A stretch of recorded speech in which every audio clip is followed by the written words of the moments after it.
Greetings, dear friends. Today we will review the in-ear planar magnetic headphones FiiO FP3.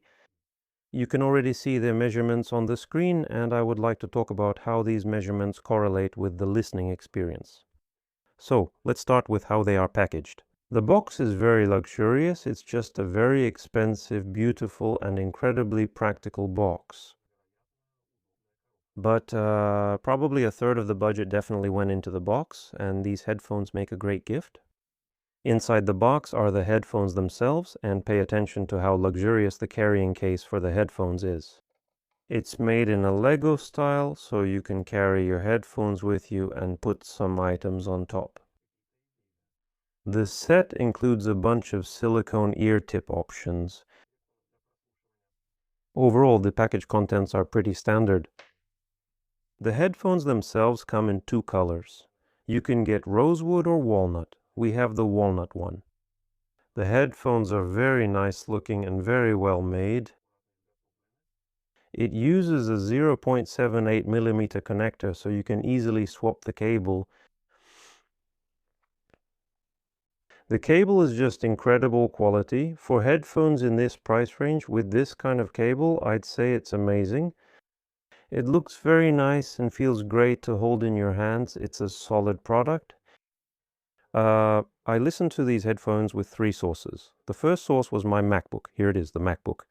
And I just connected it through the 3.5 mm jack. It's connected now, and the signal is going to the measurement ear. And you can see its frequency response on the screen. The second listening option was this small USB-C adapter from FiiO. I'll leave a link in the description. It's very good and costs only 19 euros. It's convenient, sturdy, and sounds good. And for the third option, I took my flagship player, FiiO M23, connected the headphones to it, and listened as well. So let's first go over my impressions from listening. I can say right away that the headphones sound pretty great despite the budget, and despite the fact that most of the headphone budget went into this gorgeous box. They have well-articulated, rich and deep bass. Well, the mids are a bit distant and recessed, and the highs are sufficient. Basically, the texture of the music comes through clearly in all tracks, so you can easily hear which musician is playing which part and what's going on with each of them. In terms of soundstage. In terms of depth of the soundstage? As for layering, to be honest, I didn't really hear it anywhere, even when connected to the FiiO M23, and that device definitely provides depth layering, and air, it has everything. These headphones don't provide anything like that. The most they can do is pan from left to right, no matter what you connect them to. If you just listen directly from a MacBook like I did, everything sounds pretty good, decent.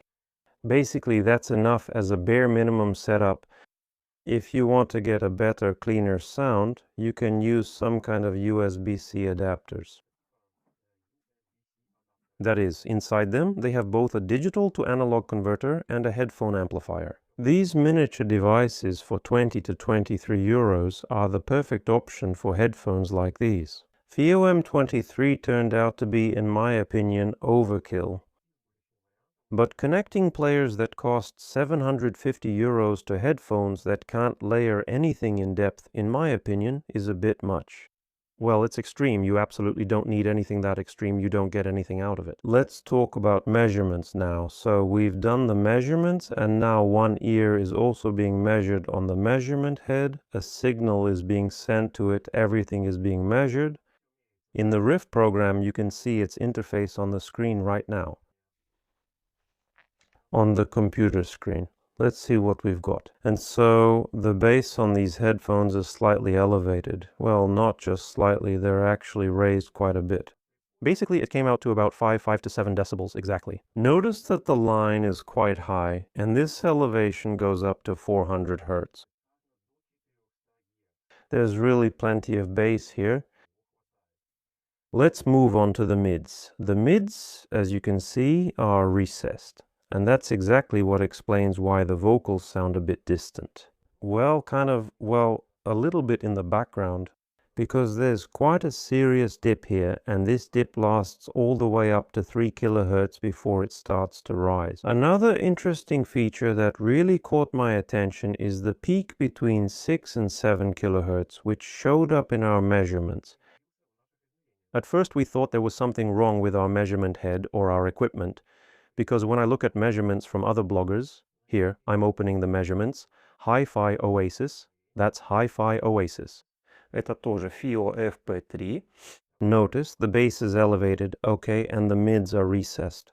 There's a peak at 3 kHz, just like ours, here it is, and the 6 kHz peak here is pretty small, about the same as the 3 kHz one, but our 6 kHz peak is actually quite huge.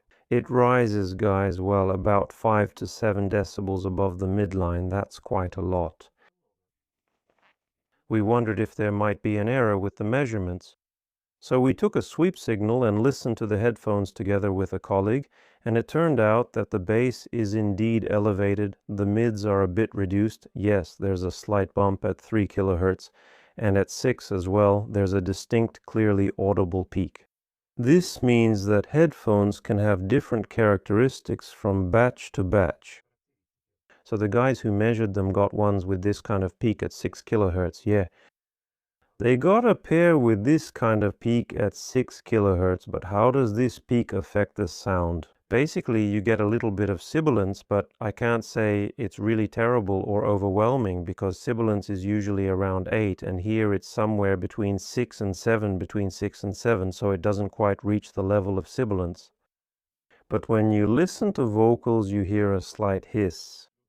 But such a peak isn't a problem. You just open the equalizer and reduce about 3 or 4 decibels at 6 or 7 kHz, and in general it's very easy to deal with this peak. Overall, the headphones have good sound. I liked it, it's solid.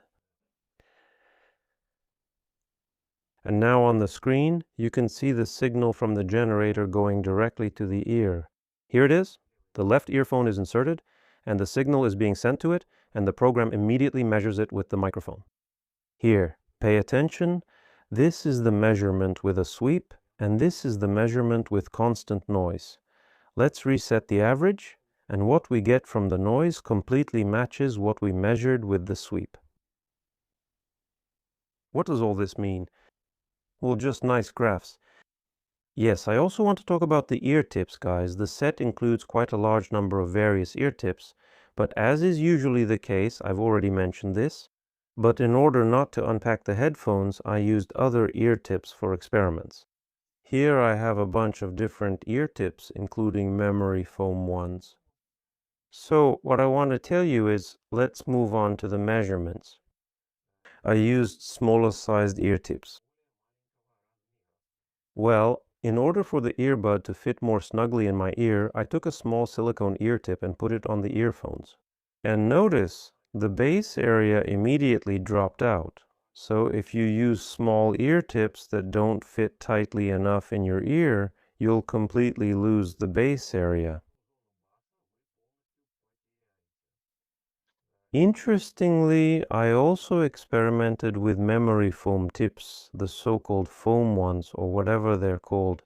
They fit very snugly in the ear and remember the shape, and when you listen, everything feels very comfortable. We also took measurements, but using silicone ear tips or memory foam tips, the ones that remember the shape, didn't make any noticeable difference.